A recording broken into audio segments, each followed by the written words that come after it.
আসা ব্যক্তিরা আমার গায়েতে জোরে জোরে পানি ঢেলো না, আস্তে আস্তে পানি ঢেলো। আমার গায়েতে জোরে জোরে পানি ঢেলো না, আস্তে আস্তে পানি ঢেলো। জোরে জোরে মর্দন করো না, নাড়াচাড়া দিও না। এই মুহূর্তে আমার উপর দিয়ে একটা তুফান বয়ে গিয়েছে, কিন্তু না না না, সেদিনের কান্নার আওয়াজ গোসল দিতে আসা ব্যক্তিরা শুনতে পাবে না। গোসল দিয়ে ঘরে আমার অনেক লুঙ্গি আছে, জামা আছে, প্যান্ট আছে, গেঞ্জি আছে, কিন্তু না, আর জীবনে কোনোদিন বলবো না আমায় লুঙ্গিটা আমাকে দাও, আমায় প্যান্ট আমাকে দাও, গেঞ্জি আমাকে দাও, শাড়ি আমাকে দাও। কিন্তু না, ওরা সাদা কাপড়টা খাটিয়ার উপরে বিছিয়ে দিয়ে, ওই কাপড়ের উপরে শুইয়ে দিয়ে, কাফনের কাপড়টা যখন মুড়তে থাকবে, ওই সময় আমি আপনি কাঁদতে থাকবো। ও আমার কাফন পরাতে আসা ব্যক্তিরা, মুড়ে দিও না, ঢেকে দিও না, মুড়ে দিও না, মুড়ে দিও না, ঢেকে দিও না। তড়িঘড়ি করে আমার মুখটা তোমরা মুড়ে দিও না, তড়িঘড়ি করে আমার মুখটা তোমরা ঢেকে দিও না। আমার সোনার মানিক বাচ্চাগুলো আমার পাশে দাঁড়িয়ে আমাকে ডাকছে, আব্বু আব্বু আব্বু বলে কাঁদছে। ও আমার কাফন পরাতে আসা ব্যক্তিরা, আমার সোনার মানিক আমাকে ডাকছে, আম্মু আম্মু, ও আমার আম্মু, ও আমার কাফন পরাতে আসা ব্যক্তিরা, দাঁড়াও, একটু দাঁড়াও, সোনার মানিক দিয়ে ঘরে আর একটু আমায় দেখতে দাও, মনে দিও না। আমার নাতি পোতাগুলো দাদু ভাই নানু ভাই, দাদু ভাই নানু ভাই করে ডাকছে, দাঁড়াও, একটু দাঁড়াও, মরে দিও না, তাড়াতাড়ি আমাকে কাফন দিয়ে ঢেকে দিও না। কিন্তু না না, সেদিনের কান্নার আওয়াজ কাফন পরাতে আসা ব্যক্তিরা শুনতে পাবে না। কাফনটা পরিয়ে দিয়ে পায়ের দিকে একটা বাঁধন, মাঝখানে একটা বাঁধন, মাথার দিকে একটা বাঁধন দিয়ে খাটিয়াই করে জানাজা সম্পন্ন করে কবরস্থানের দিকে যখন নিয়ে যাবে, আমি আপনি কাঁদতে থাকবো। ও আমার খাটিয়া বহন করলেওয়ালা ব্যক্তিরা, তড়িঘড়ি নয়, আস্তে আস্তে চলো, তাড়াতাড়ি না, আস্তে আস্তে চলো। আর কিছুক্ষণ আমায় গ্রামবাসীদের মাঝে থাকতে দাও, আমার প্রতিবেশীদের মাঝে আমায় থাকতে দাও, ছেলে মেয়ে বিবি বাচ্চাদের মাঝে আমায় থাকতে দাও। তাড়াতাড়ি তোমরা আমায় নিয়ে যেও না। কিন্তু না না, সেদিনের কান্নার আওয়াজ খাটিয়া বহন করনেওয়ালা ব্যক্তিরা শুনতে পাবে না। শুনবে? কেউ শুনবে না, কেউ শুনবে না। সেদিন কাঁদবো, শুনবে না। ওই কান্নাটা যদি দুনিয়ায় কেঁদে যেতে পারি, লাভ আছে বাপ। ওই যে কবর রেখে আসবে, কবর এমন একটা জায়গা যে একবার যায় সে আর ফেরে না, তার সঙ্গে আর কারোর দেখা করতে দেওয়া হয় না। কি নিয়ে যাব, কি জোগাড় করেছি সেখানকার জন্য। ও আমি একা কেন গড়ে যাব, আমি একা কেন গড়ে যাব নবীর কলেমা হবে মোর সঙ্গের সাথী নামাজ হবে মোর গোরের বাতি রোজা হবে মোর মাথার সাথী ও আমি তাদের সাথে রব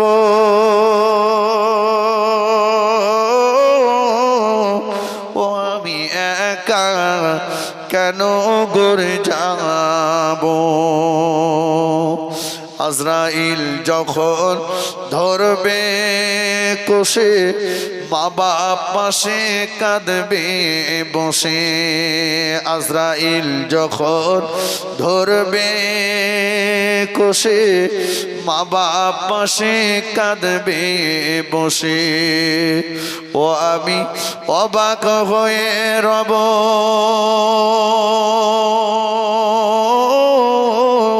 ও আমি একা কেন গড়ে যাব নবীর কলেমা হবে মোর সঙ্গের সাথী নামাজ হবে মোর গোরের বাতি রোজা হবে মোর মাথার সাথী ও আমি তাদের সাথে রব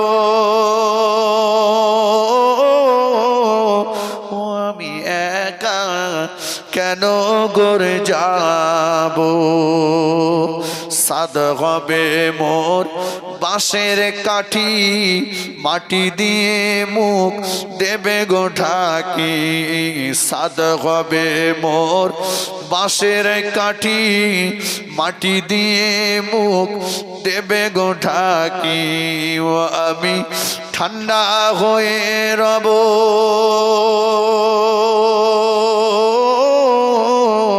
ও আমি একা কেন গড়ে যাব একবার দরুদ শরীফ আল্লাহুম্মা মাইকার ফোনটা একটু বাড়িয়ে দাও মাইকার ফোনটা একটু হালকা বাড়াও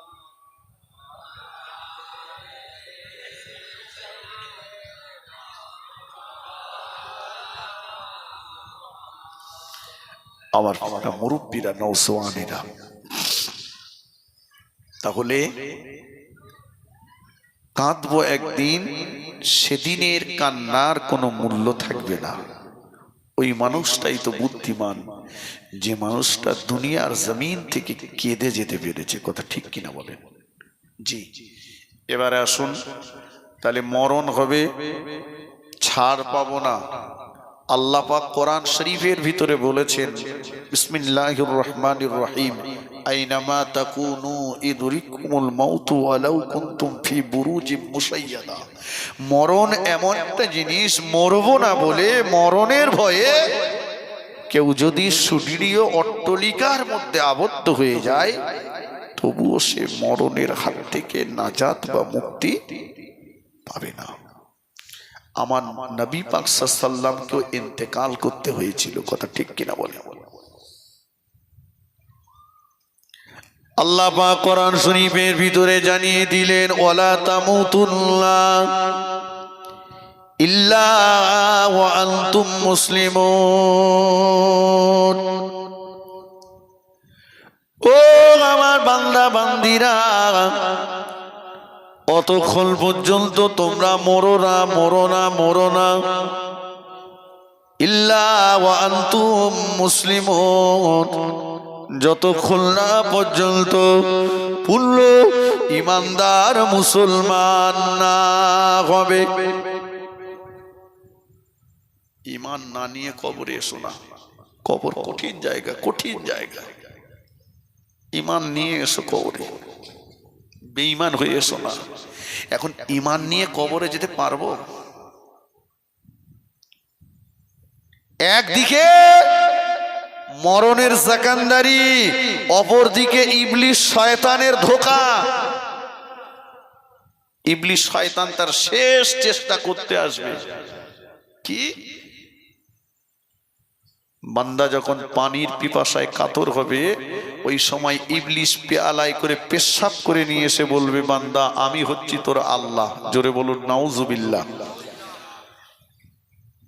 সারা জীবন পুরো কলেমা শরীফ পড়েছিস, আজকে শুধু এতটুকুই বল লা ইলাহা, যার বাংলা মানে হলো নেই কোনো আল্লাহ, নেই কোনো মাবুদ।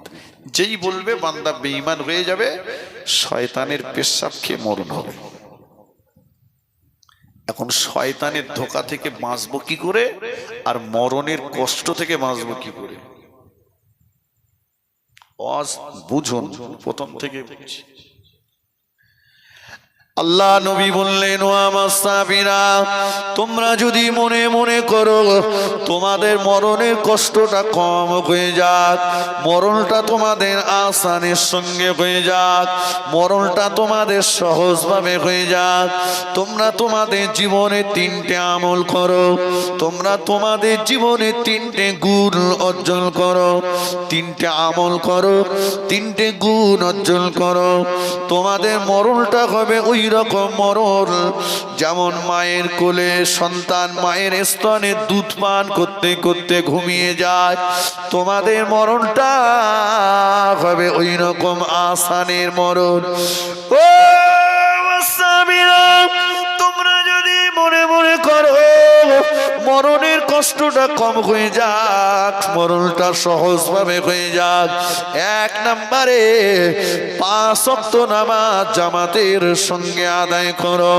2 নম্বরে আল্লাহ নবী বললেন, প্রত্যেকটা ফরজ নামাজের পরে একবার করে আয়াতুল কুরসিটা পাঠ করো। ফজরের নামাজের পরে আল্লাহ পাকের পাক কালাম কোরআন শরীফের সূরা ইয়াসিন শরীফটা তেলাওয়াত করো। 3টে আমল। 1 নম্বরে কি বলেছি একটু বলেন? 1 নম্বর কি? 5 ওয়াক্ত নামাজ জামাতের সঙ্গে আদায় করো। 2 কি বলেছি বলেন? ফরজ নামাজের পরে ফজরের 2 রাকাত ফরজ, জোহরের 4 রাকাত ফরজ, আসরের 4 রাকাত ফরজ, মাগরিবের 3 রাকাত ফরজ, এশার 4 রাকাত ফরজ। এই ফরজ নামাজের পরে আয়াতুল কুরসি পাঠ করো। আর ফজরের নামাজ ভোরবেলা ফজরের নামাজের পরে সূরা ইয়াসিন শরীফটা পাঠ করো, তোমাদের মরণটা হবে সহজ মরণ। সুবহানাল্লাহ বলবেন? একটু সবাই মিলে বলেন সুবহানাল্লাহ। 3টে আমলের কথা রাসূলুল্লাহ বলেছেন, 3টি নামাজের সঙ্গে জড়িয়ে। নামাজ যদি না পড়ি 3টের একটাও হবে না, তাই তো নাকি? মাশাআল্লাহ, যারা বসে আছি নামাজ সব পড়ি, বলে পড়ি, ঈদের দিন যাই আর কেউ মরে গেলে যাই। এই তো কেন নামাজ ছাড়া? নামাজ ছেড়েছি কিসের জন্য? দুনিয়ায় আয় রোজগারের বাড়ানোর জন্য, দুনিয়ার কাজ কামের জন্য, অভাব অনটনের জন্য, কাজের খো দেখিয়ে, এমনি করে রোগের খো দেখিয়ে আমরা নামাজ ছেড়েছি। ঠিক কিনা বলে? আচ্ছা বলুন তো, দুনিয়াতে আমাদের পাঠিয়েছেন কে? একটু সবাই বলেন। আল্লাহ। আল্লাহ ইচ্ছা করলে যে কোনো মুহূর্তে আমাদের ডেকে নিতে পারে না? পারে না? পারে। আচ্ছা, দুনিয়াতে এসে আমি 5 বিঘে জমির মালিক হয়েছি, এই মালিকটা আমাকে কে বানিয়েছেন? আল্লাহ। পজ বুঝুন ভাই, যেদিন আমি মনে করব যে আমি জমির মালিক, তবে মূল মালিক আমি নই, মূল মালিক হচ্ছেন আল্লাহ, আমি ভোগ দখলদার। আল্লাহ ইচ্ছা করলে আমাকে যে কোনো একটা ব্যাধি দিয়ে এই 5 বিঘে জমি বিক্রি করে নিতে পারে। ঠিক কিনা বলে? আমি যে দোকানটা করেছি, এই দোকানের মূল মালিক হচ্ছেন আল্লাহ, আমি ভোগ দখল করছি। যে কোনো মুহূর্তে আল্লাহ চাইলে এই দোকান থেকে আমাকে বার করে দিতে পারে। আল্লাহ যদি আমাকে কঠিন রোগ দেয়, আমি তো দোকানে আর থাকতে পারবো না, ঠিক কিনা বলেন? আমি যে রাজমিস্ত্রির কাজ করছি, আমি যে ব্যবসা করছি, আমি যে গাড়ি চালাচ্ছি, সবকিছু দেওয়ার মূল মালিক হচ্ছেন আল্লাহ। আমি ভোগ দখলদার। আমি আল্লাহ আমাকে দুটো পাঁচটা ছেলে দিয়েছেন, ছেলের মূল মালিক আল্লাহ, আমি ভোগ দখলদার। যেদিন আমি মনে করব আমি যা কিছু দুনিয়াতে পেয়েছি সবকিছুর মালিক আল্লাহ, আমি ভোগ দখল করছি, সেদিন কিন্তু আমি আজান হলে দোকানে থাকবো না, ব্যবসায় থাকবো না, গাড়িতে থাকবো না, ঘরে থাকবো না, সবকিছু ছেড়ে মসজিদে যাব। আমি বোঝাতে পারছি নাকি? আজান হলে আমি যদি মনে করি বাড়িতে, যে বাড়িতে বাস করছি বাড়িটা আল্লাহর, নামাজ যদি পড়তে না যায় আল্লাহ বাড়ি থেকে আমাকে বার করে দেবে। ঠিক কিনা বলেন? আসলে আমরা শুধু আমার আমার আমার সব আমার সব আমার আমার আমার করে দুনিয়াতে এত পাগল হয়ে গেছি, আমরা 5 টাকা দান করতেও কষ্ট হয়, নামাজ পড়তে যেতেও কষ্ট হয়, শুধু বলি আমার আমার। কিন্তু যে কোনো মুহূর্তে আল্লাহ যে আমার শব্দটাকে কেড়ে নিতে পারে এ চিন্তা নাই। যেদিন এ চিন্তা করতে পারবো সেদিন আমি আপনি অবশ্যই আল্লাহর পথে পথিক হয়ে যাব। এ চিন্তা সাহাবা হুজুরদের মাঝে ছিল, তাই তো সাহাবা হুজুররা তারা চায়ের দোকান, দোকান বাজার সবকিছু চাইতে মসজিদের গুরুত্ব, নামাজের তাদের কাছে বেশি ছিল। সাহাবা হুজুরদের বাড়িতে গিয়ে যদি জিজ্ঞাসা করা হতো সাহাবা হুজুর কোথায় গেছেন, তো বাড়ি থেকে যদি বলতো বাজারে গিয়েছে, কখন বাড়ি আসবে, বলে একটু দাঁড়ান, ওই দেখুন বাড়ি আসছে। আর যে যদি জিজ্ঞাসা করা হতো সাহাবা হুজুর কোথায় গেছেন, যদি উত্তর আসতো মসজিদে গিয়েছে, কখন বাড়ি আসবে, বলে ঠিক বলা যাবে না। আর আমাদের বাড়িতে এসে কেউ যদি জিজ্ঞাসা করে চাচা কোথায় গেছে, মসজিদে গেছে, কোথায় কখন আসবে, বলে আসতে দাঁড়াও না, টপাটপ মেরে দে বাড়ি আসতেছে, কম্পিউটারের মতো। আর চাচা কোথায় গেছে যদি বলে বাজারে গেছে, কখন বাড়ি আসবে, বলে বাজারই বাড়ি না আসতে পারে। 4টে সিটির একটা সিট যদি খালি পাই বাজার বাড়ি আসবে না। 4 জন করে মোনাজাত করে দেখেছেন, এদিক করে মানে না, আরে কথা বলেন না কেন? জি, ওই সিট যদি একটা খালি পাই বাজার বাড়ি আসবে না। তাহলে জীবনটা কত আলাদা দেখো। প্রমাণ নেন, আল্লাহ রাসূলের একজন সাহাবা আবু তালহা রাদিয়াল্লাহু তাআলা আনহু, গরিব মানুষ, কিন্তু 5 ওয়াক্ত নামাজ জামাতের সঙ্গে মদিনার মসজিদে নববীতে আদায় করতেন। সুবহানাল্লাহ বলেন, সবাই মিলে বলেন। মদিনার মসজিদে নববী শরীফে আসরের আযান হয়ে গিয়েছে। আবু তালহা রাদিয়াল্লাহু তাআলা আনহু ওযু করে নিলেন, মদিনার মসজিদে নববী শরীফে নামাজ পড়তে যাবেন। বেশ কিছুটা হেঁটে হেঁটে যেতে হয়। হঠাৎ হুজুরের বিবি সাহেবার সামনে দাঁড়িয়ে গেলেন। ও আমার স্বামী, কোথায় যাচ্ছেন? আবু তালহা রাদিয়াল্লাহু তাআলা আনহু বললেন, বিবি, মসজিদে নববীতে আযান হয়ে গিয়েছে, নামাজ পড়তে যাচ্ছি। বিবি বললেন, ও আমার স্বামী, যান, আমি আপনাকে বাধা দেব না, তবে শুধু একটা কথা মনে করিয়ে দেওয়ার জন্য বলছি, আপনার ছোট্ট সোনার মানিক, আপনার ছেলেটা বড় অসুস্থ, ছেলের বড় জ্বর, নামাজ পড়ে যেন দেরি করবেন না, তাড়াতাড়ি বাড়ি আসবেন। সাহাবা হুজুরদের বিবিরা জানতেন যে মসজিদে গেলে টাইম ঠিক থাকে না, এরা আল্লাহর পাগল হয়ে যায়। সুবহানাল্লাহ বলে, জোরে বলেন না সুবহানাল্লাহ। আবু তালহা রাদিয়াল্লাহু তাআলা আনহু বললেন, ও আমার বিবি, যে আল্লাহ রোগ দেওয়ার মালিক, সেই আল্লাহ তো রোগ থেকে শেফা দেওয়ার মালিক। ও আমার বিবি, তুমি আমার সোনার মানিককে লক্ষ্য রেখো, আমি আবু তালহা ওই আল্লাহ পাককে খুশি করতে যাচ্ছি। আবু তালহা রাদিয়াল্লাহু তাআলা আনহু মদিনার মসজিদে নববী শরীফে চলে গেলেন। আল্লাহ নবীর পিছনে ইক্তেদা করে আসরের নামাজ পড়লেন। আসরের পরে তাসবিহ তেলাওয়াতে মশগুল হয়ে গেলেন। বাড়ির কথা হুজুরের মনে নাই, ছেলের কথা হুজুরের মনে নাই, তাসবিহতে মশগুল হয়ে গেলেন। দেখতে দেখতে মদিনার মসজিদে নববীর মুয়াজ্জিন হযরতে বেলাল রাদিয়াল্লাহু তাআলা আনহু মদিনার মসজিদে নববী শরীফে মাগরিবের আযান দিয়ে দিয়েছে। আল্লাহ নবী সাহাবা আবু তালহা রাদিয়াল্লাহু তাআলা আনহু আল্লাহ নবীর পিছনে ইক্তেদা করে মাগরিবের জামাতে দাঁড়িয়ে গেলেন।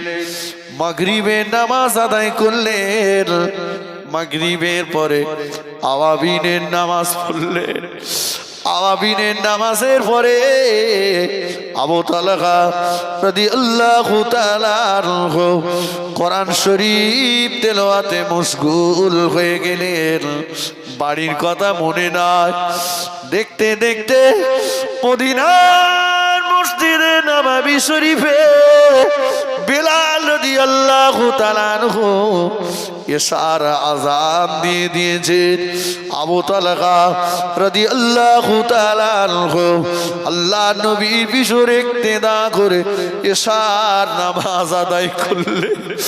এশার নামাজের পরে হুজুর আমার বাড়ির দিকে রওনা হয়ে গেলেন।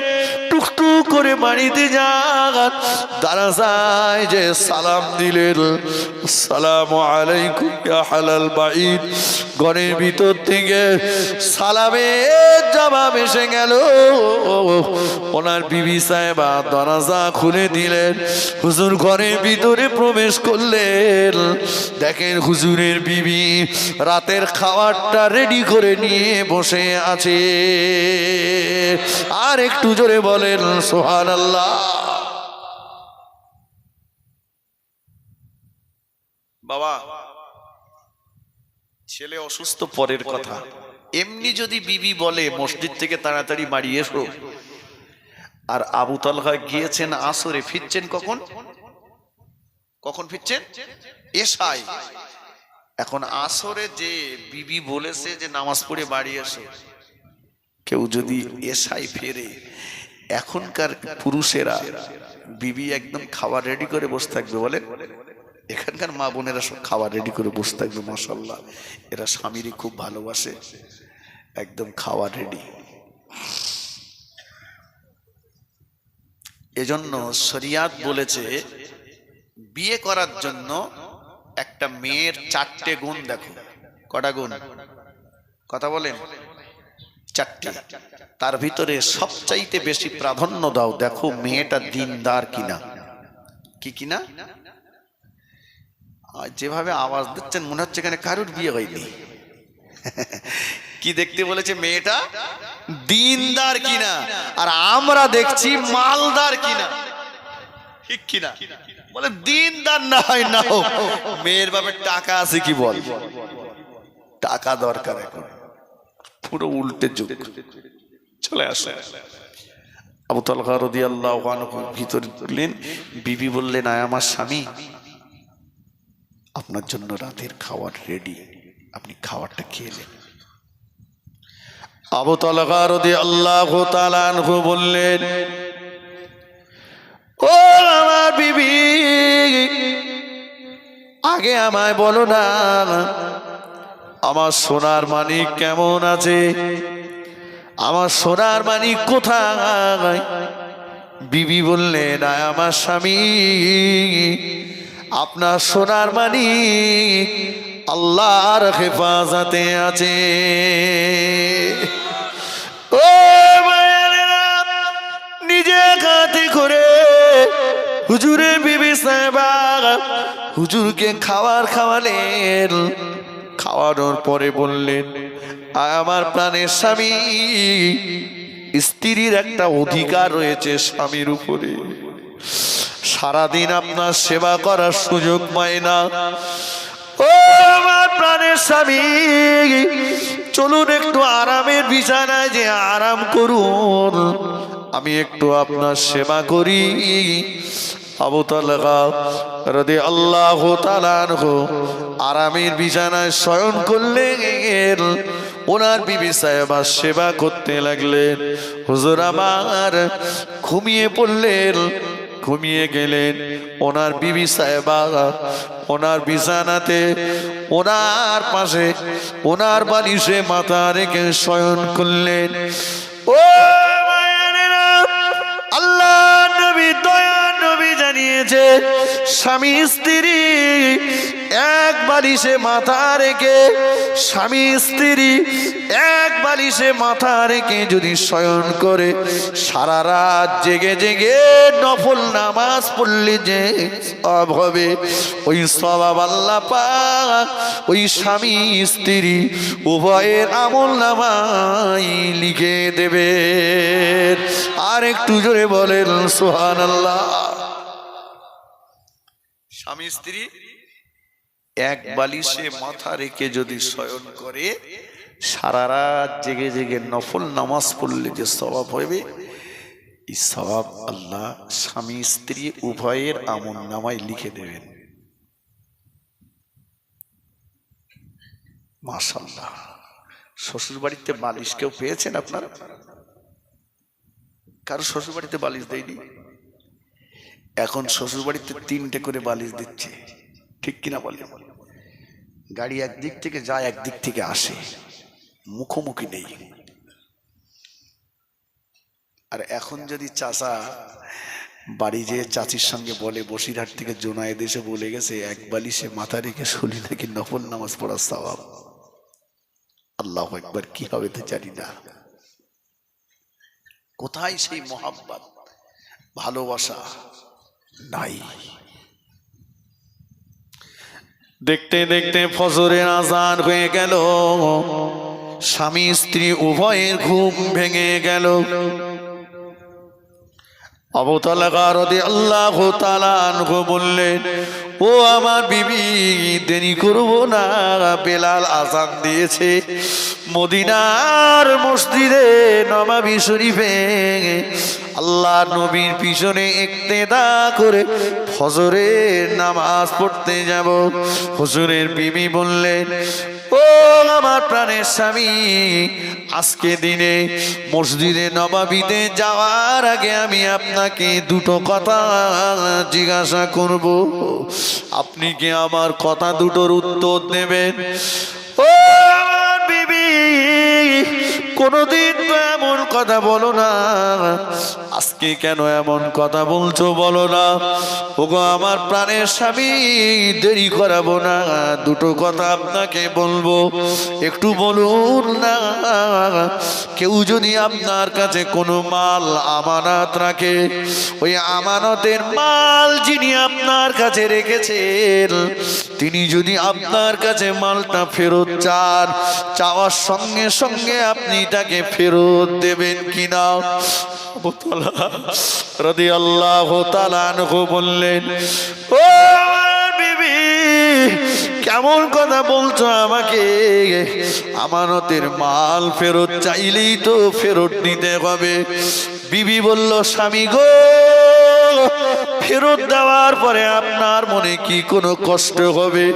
আবু তালহা রাদিয়াল্লাহু তাআলা আনহু বললেন, ওগো আমার বিবি, যার মাল তাকে ফেরত দেব, এর জন্য কেন কষ্ট হবে? কষ্ট হবে না।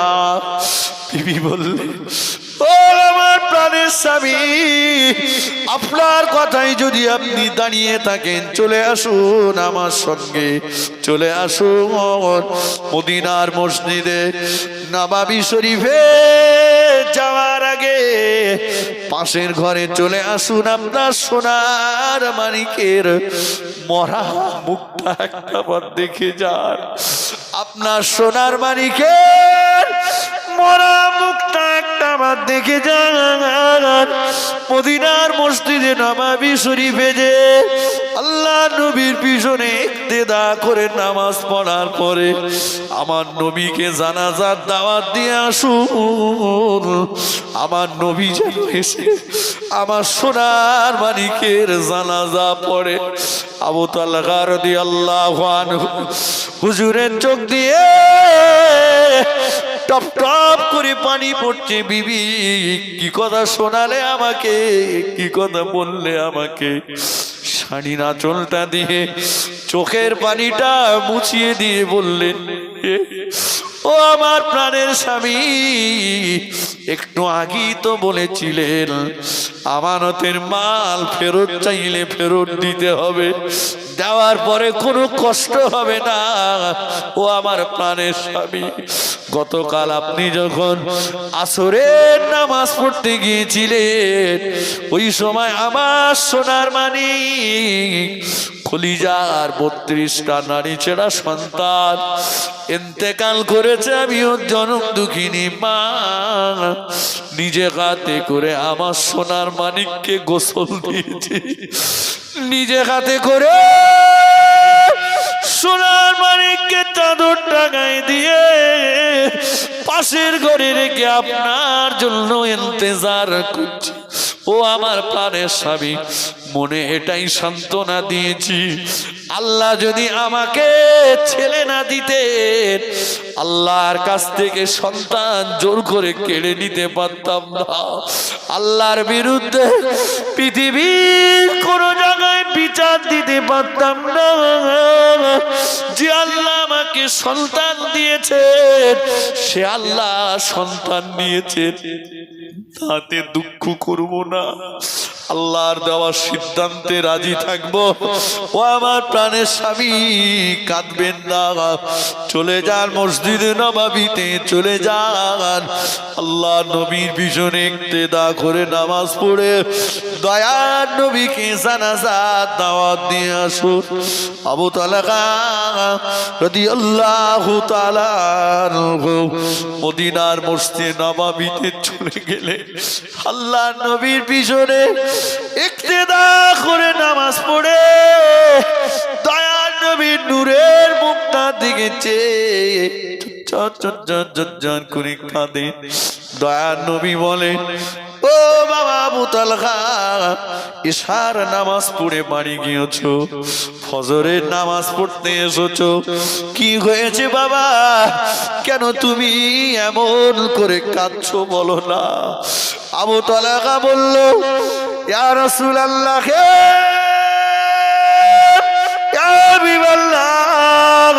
হুজুর আমার বিবির বিরুদ্ধে আপনার কাছে নালিশ করব। হুজুর আমার বিবি এমন কি করেছে। দয়ার নবী আমার সব কথা খুলে শুনবার পরে বললেন, ও বাবা আবু তালহা, কি বিচার করব তোমার বিবির এগনেস্টে বলো না। তোমার বিবি যে ধৈর্য ধারণ করেছে, সবর এখতিয়ার করেছে, এমন ধৈর্য ধারণকারী ব্যক্তিদের জন্য আল্লাহ পাকের দয়ার জান্নাতের 8টি দরজা আল্লাহ খুলে দিয়ে রেখেছে। আর একটু জোরে বলে সুবহানাল্লাহ, আল্লাহুম্মা সাল্লি